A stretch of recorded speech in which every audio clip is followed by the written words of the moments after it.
You already are familiar with supernatural powers, so what's more fun and why? Exploding heads with Alice's telekinesis or destroying stuff with the Blood Queen's might?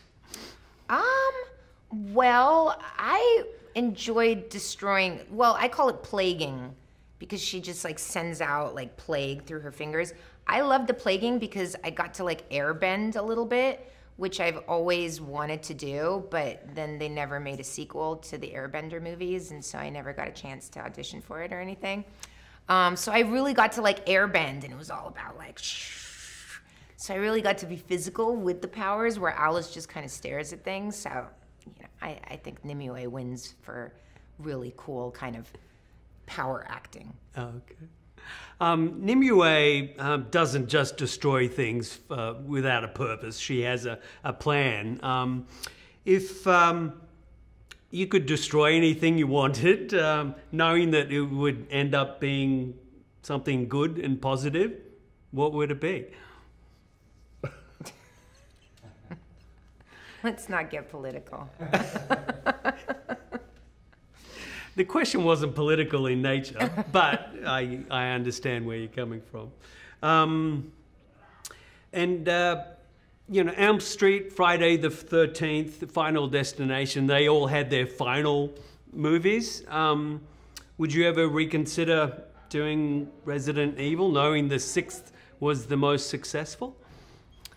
I don't know. You know, that would be more of a question, like if my husband was inspired to write another one and continue the story, which is how it's always been. Like, you know, we would finish a movie and then, you know, a year later he would like be up at 4 a.m. typing on his computer with like a new script because he just was inspired to write the continuation of the story. And so every film was very organic in that sense.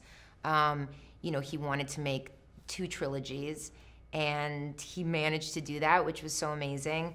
And at this point, I think, you know, he's moved on to Monster Hunter and a few other projects that he's working on. But listen, if he got up at 4 a.m. and started typing Resident Evil 7, I'd be very excited to read it. Fantastic. Now, despite the whole controversy about the reboot of Hellboy, what was it that was exciting for you to become involved in this?